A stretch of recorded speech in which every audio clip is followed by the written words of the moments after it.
in 100 years from now, people are going to look at COVID-19 as it was a big problem. But what will your family know about you and what your faith was because of this? This is the Unscripted Podcast. What's up, Bob? Welcome back, everybody.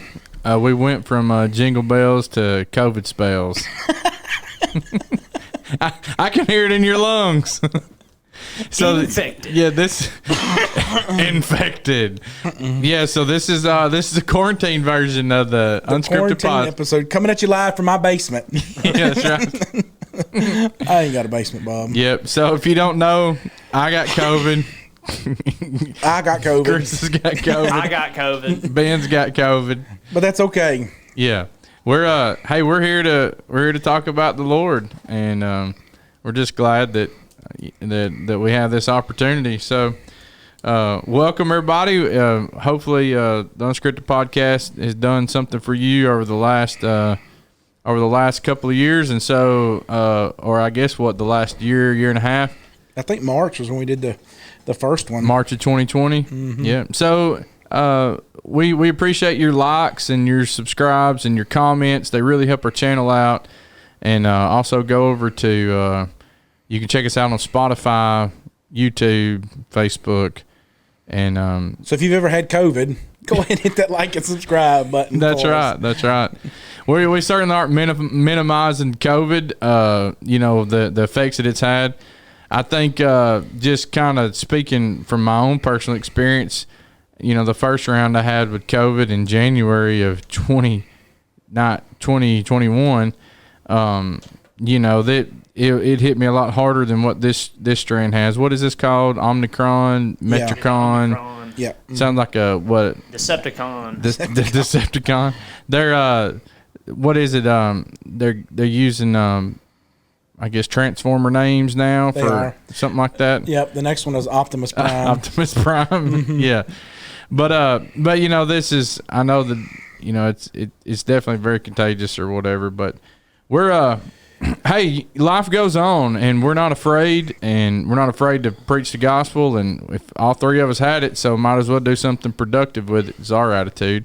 Yeah, and I tell you, Bob, I really, when you got it last year, we were up at the camp hunting. We were duck hunting, mm-hmm. and you called and said, "Hey, I got COVID," and all of us were around you for something other. I can't remember what. It was a party or something we did at your house, wasn't it? No, that was when I caught the flu.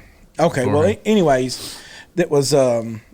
Anyways, I have a lot of bad things that happened to me. Well, I'm thinking about, like, if I recognize that, it's like they're happening to you, and then they happen to me too because of it. So, yeah.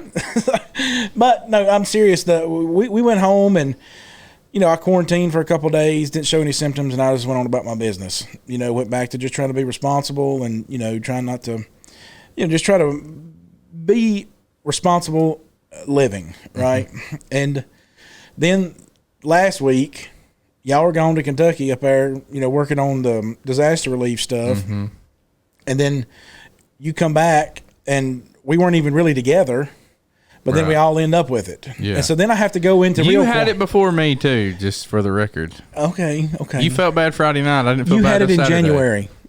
Okay. Oh, okay. All right. So, I'm talking about this bout. Okay. Yeah. All right. Whatever. This fight. Okay.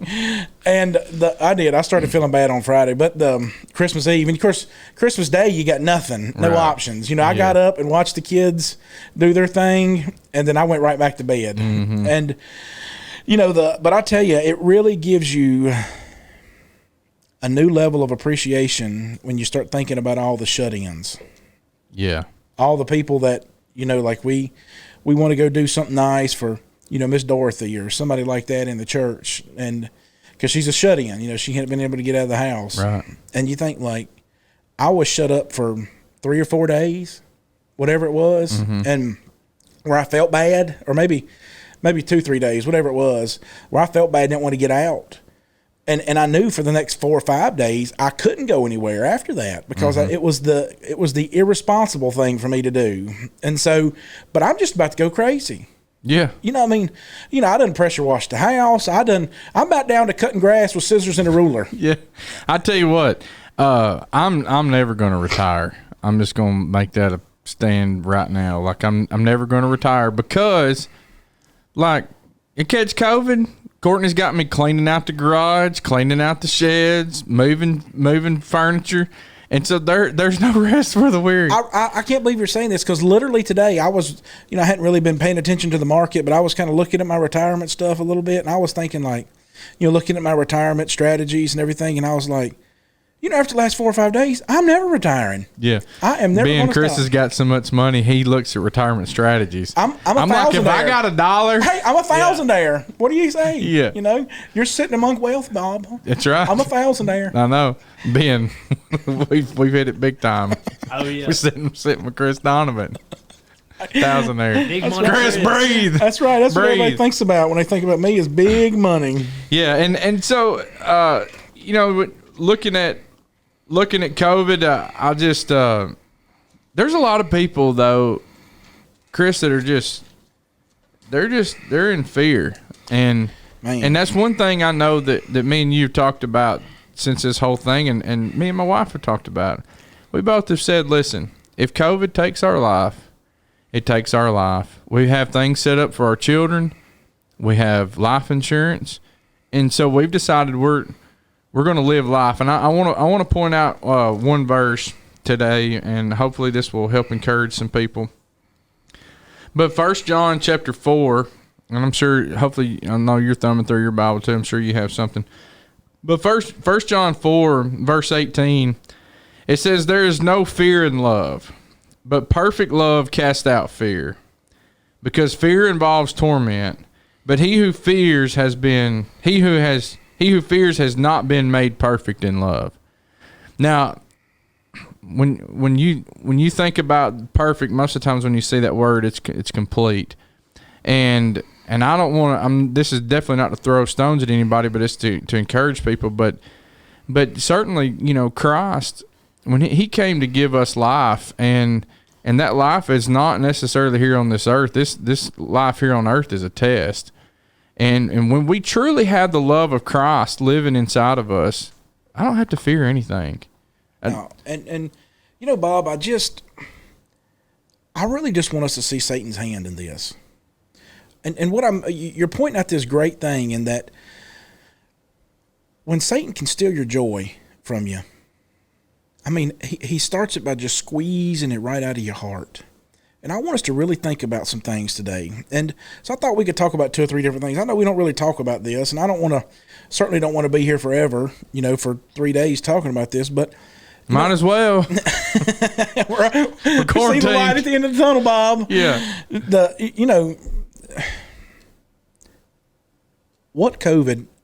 One of the dangers I've seen in COVID is that it has given people a tool to hate with. Because now you've got people that are saying, if you don't get the vaccine, that's an immoral decision. And if you do get the vaccine, that's an immoral decision. Mm-hmm. You've got people standing on both sides of the coin with this. Yeah, and we don't care. This podcast, we don't care either way. You do what you want to do. No, and that's the thing. Don't make it into hate speech. And how I want to really look at this, Bob, is we got to remind ourselves of something. When God brought Israel out of Egypt, we've said this before. He got them out in one night, but took 40 years to get Egypt out of Israel. But he had to give them all these laws, all these things that they had to do. And when you think about what is the universal symbol of the unclean animal for Israel, what was it? The universal symbol for the unclean animal? The pig? Yeah, the pig. Yeah, right? But it wasn't just the pig. Sorry, I had to process that.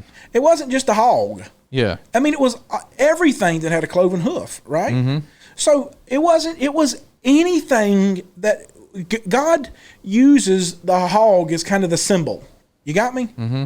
The hog becomes the poster child for the unclean thing. But it wasn't just the hog.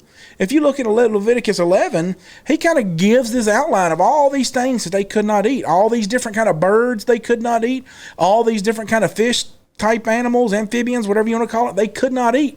And you know what God did? He left it up for them to figure out. He gave them the kind of the framework, in which to kind of operate and live in and say, if you do these things, you won't become unclean. And so if you can just take these and use these and see these as guidelines, then you'll see, and I don't mean like you can disobey them, but he's saying this is what's going to keep you safe. Listen, if there's anything that this world has given us, it's information overload. And in information overload, we certainly got to be able to see that with I know that there's a lot of fake news out there, but we certainly know what to do to keep ourselves safe, right? Yeah, absolutely. And the Lord required the same thing for Israel. And so he said, you've got, I'm going to tell you what you, and I've heard people speculate before. I've heard them sit down and talk about, like when I was a boy one time, you couldn't eat rabbits. There was a spell where you couldn't eat rabbits. And they had some kind of disease in them that was running in them. And so you couldn't eat rabbits at that time. Like today, I just saw that somebody shot a deer over near Vicksburg that had chronic waste disease. Yeah. And so you've got to be real careful. These guys, like out there in the Delta, you'll see them put them big fences up around their property to keep their deer from mixing with any of the deer out there to get chronic waste disease. Yeah. They're just trying to protect. Well, why? Because of this unclean stuff. So God, he gave us this really powerful tool. This really powerful tool, and that's our brain. To be able to keep ourselves clean and to be able to live a healthy life and a productive life. So he didn't have to spell out every single little thing. Yeah, and it gives you the things to stay safe. And what I want people to realize too is that, there's a lot of things. You think about all the sickness that came upon Job. God allowed that to happen, but you know who caused it? It was Satan. It was Satan's hand that would allow the bulls that placed the bulls on Job's life.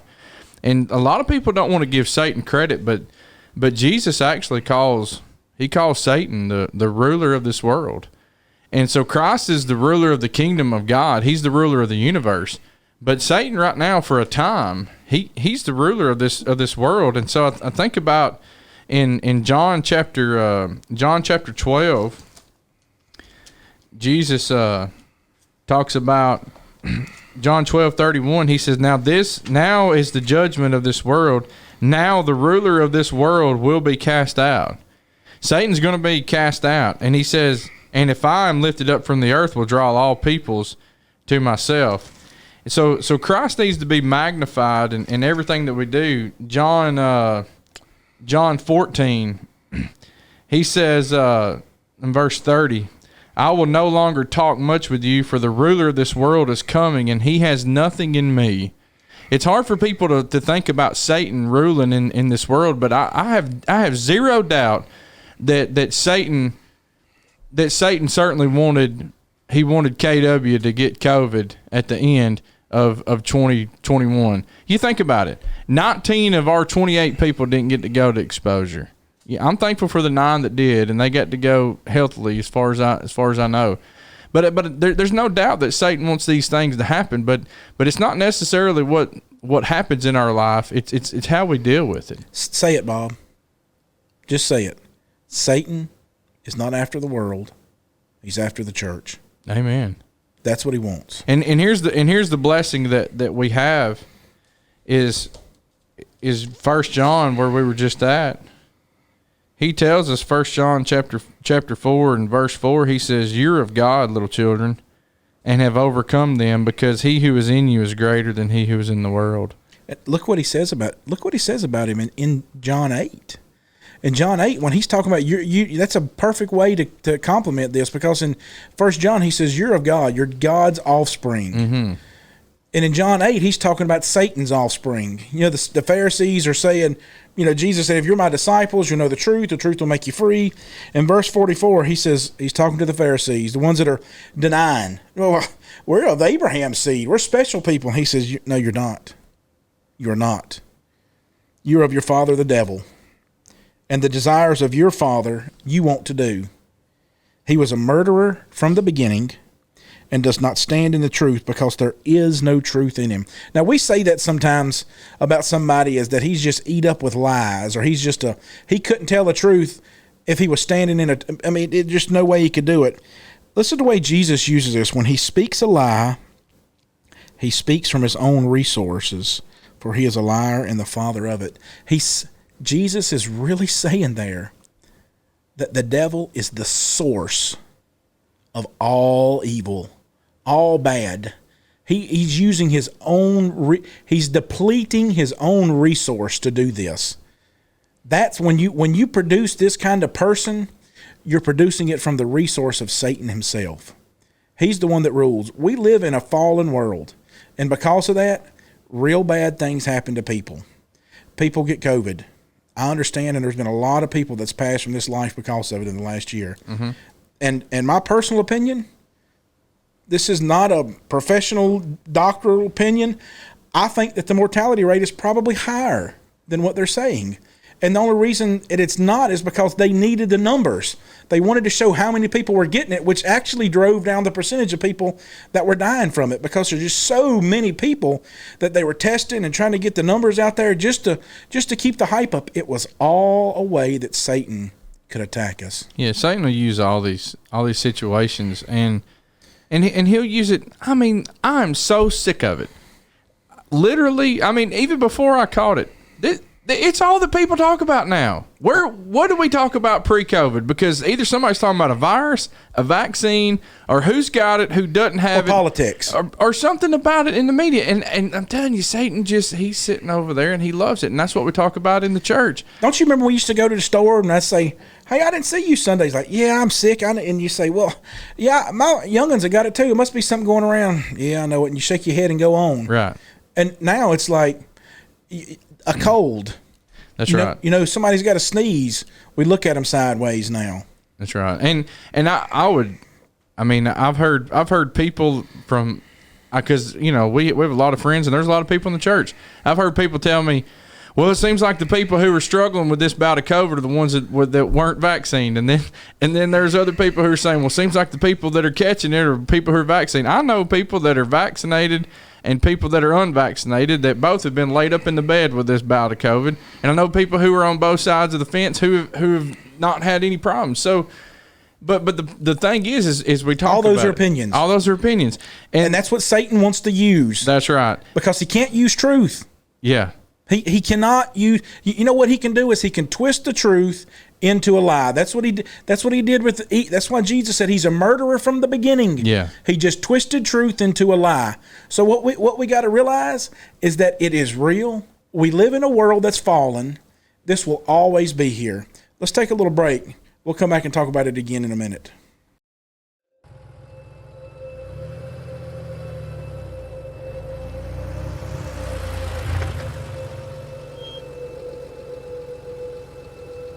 The last couple of years feels like we're cast in a movie, but we don't understand which part we play in it. It seems like the line between who's the hero and the villain have been blurred. We thought by now it would come to its happy ending.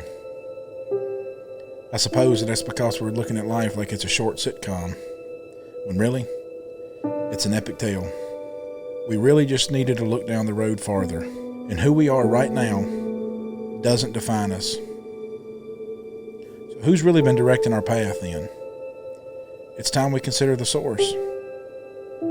Living in the right now, I'll never see what I can become. We see the Lord as our director, and he's weaving an epic tale where we all play an important part.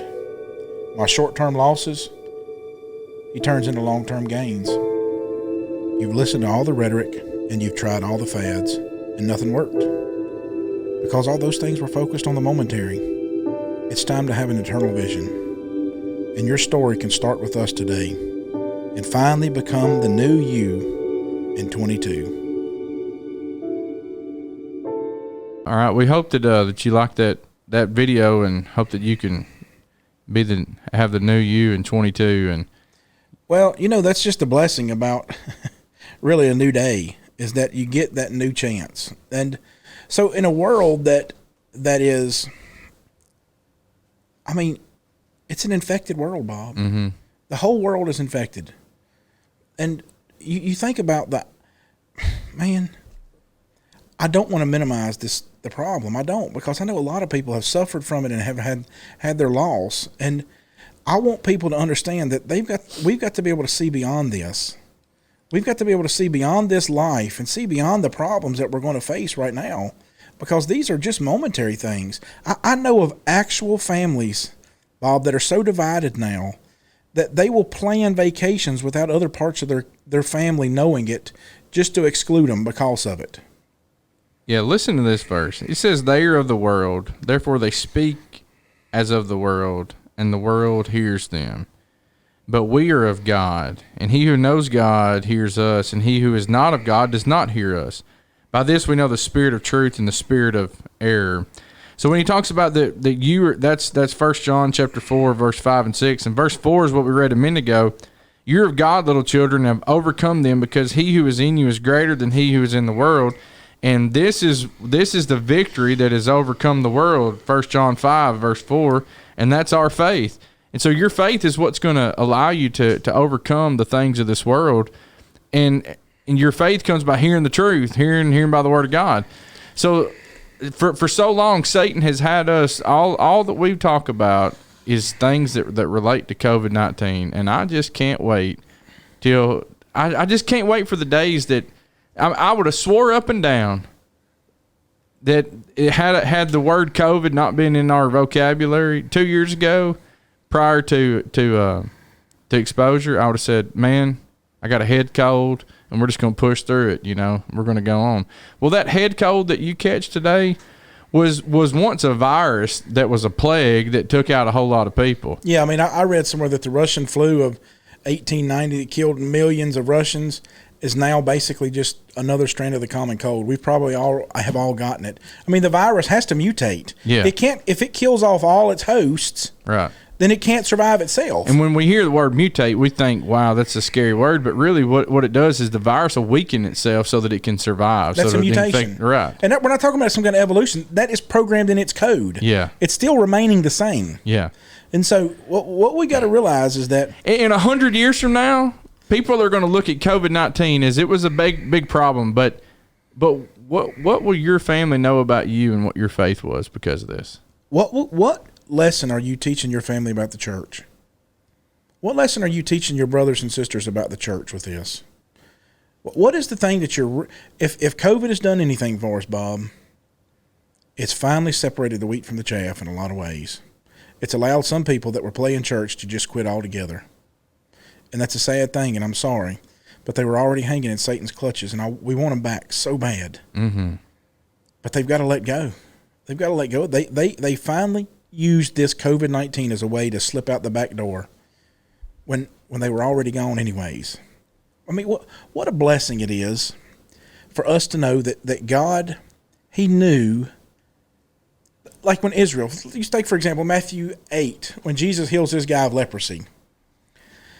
He heals this guy of leprosy, and he says, now you go show yourself to the priest as Moses commanded you to do. And I think it's Leviticus 14, where a man has to go to present himself to the priest, show himself that he doesn't have leprosy anymore, so that then the priest can declare to the camp. Yeah, the priests were like doctors. That's exactly right. Hey, and we live in a world today where I don't even know if it costs anything to go get a COVID test. Does it cost anything to get one? I don't think so. It cost me to go, but I went to the pharmacy. I went to the pharmacy that sells guns and pedal and got mine done. Mm-hmm. And so it costed me to get mine done over there, but that was on a Sunday afternoon. Well, I just needed to know. And you know why I needed to know?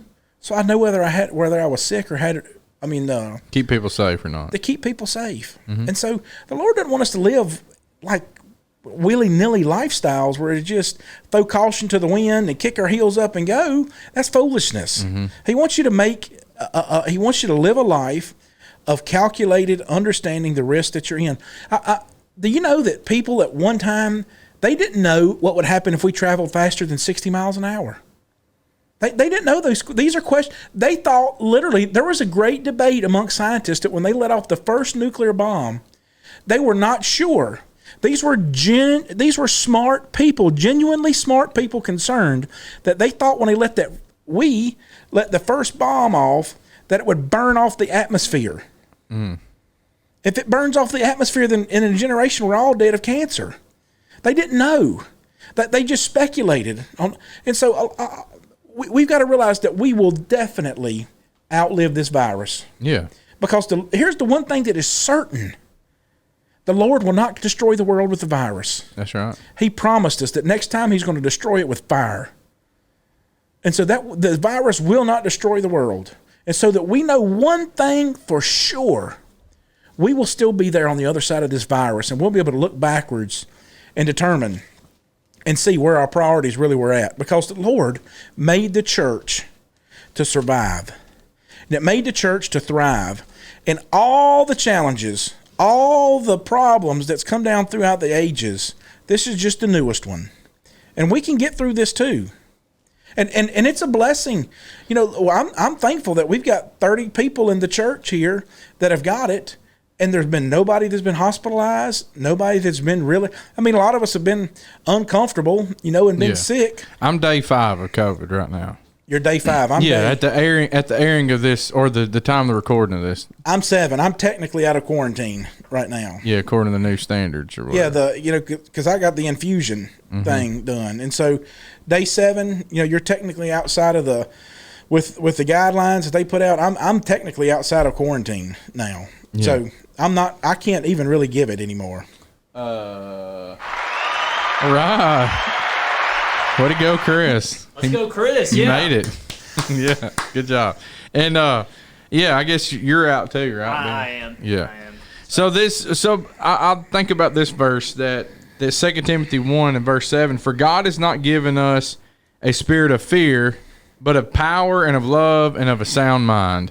And those are 3 things really that we've talked about this podcast, is that God, that sound mind, he gives you this reasoning that you can have in your mind, and there are ways that you can stay safe. Absolutely, there's ways that our elders have placed in for people to try to make things as safe as possible. Give them the option. Give you the option. We have a room that hardly anybody sits in now. They just talk about that. I mean, our elders took a whole room, put a TV in, ran a live feed, not a live stream, but a live feed. They've got comfortable chairs, and I don't mean just like a metal folding chair. Yeah, it used to be in the fellowship hall. Now they've extended that to a whole different room now. They've got a whole room that they can be in. They can be safe just because they want to give them the option if they need to, if they feel like they need to do it. Listen, there are people that certainly this presents a lot more risks to than others. I mean, Ben's a 20-year-old. You know, I mean, you figure the likelihood of Ben dying in this is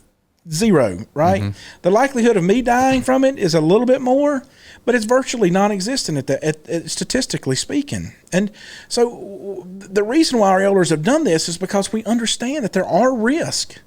There are challenges with this. We're not trying to downplay those things, but we got to remember that this is Satan's tool.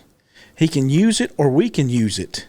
We can use this as a time that we can stand up and stand out, or we can jump back in the shadows and point fingers at all the people that we don't agree with on whichever side of the coin you stand with this. Yeah, and this is when you think about this, God empowers our lives, and that's the spirit that He puts inside of us, and it's a spirit that's in love. Well, love's a choice, and love is a choice that I make to love one another. When I love Christ, well, when I love Him with everything, God didn't make the church to. He didn't make the church to be remote. He didn't make the church to be on live stream. He didn't make us to be TV evangelists. And when you hear my sermon today, you're going to know how bad it is, because talking to a little old camera, blinking red light. Yeah, it's no matter how hard you preach to it, it never says amen to you. That's right. And so there's this. I mean, there's this. I certainly have seen, when we've seen through just shooting things live, that there's a challenge to trying to shoot things into a camera versus being together as the church. Yeah, and it's because it's by design. I can't love and provoke one another, to stir up one another to love and good works. Not forsaking the assembly, right? Yeah, from my pajamas on my couch. Yeah, now, I can drop a little like and a comment on the Facebook feed or the YouTube feed or whatever. But it's not the way God designed it. It's not the way. It's not when I can walk down the hallway and watch you with your head down and you're moving slower than you normally did. And I know that there's something bothering you, and I know that you need somebody to put their arms around you, because I know how you act normally. I can't see anything from your couch. Mm-hmm. And so God he didn't make or your fishing boat, or your tree stand, stop duck blind. Yeah, that one. But what God certainly did was that He gave us the church, because the church is a place where we can all get better together. You think about this. They devoted their lives to one another. And we're going to get past, I mean, the church will get past any challenge. Today it's COVID-19. What's it going to be tomorrow? Is it going to be persecution? Is there going to be a riot outside? Is there going to be oppression from a government? I'm telling you, there's a lot of things that have checked our faith, and we better be checking up on our faith every single day. God didn't give us a spirit of fear, but of power and of love and of a sound mind. This is the Unscripted Podcast.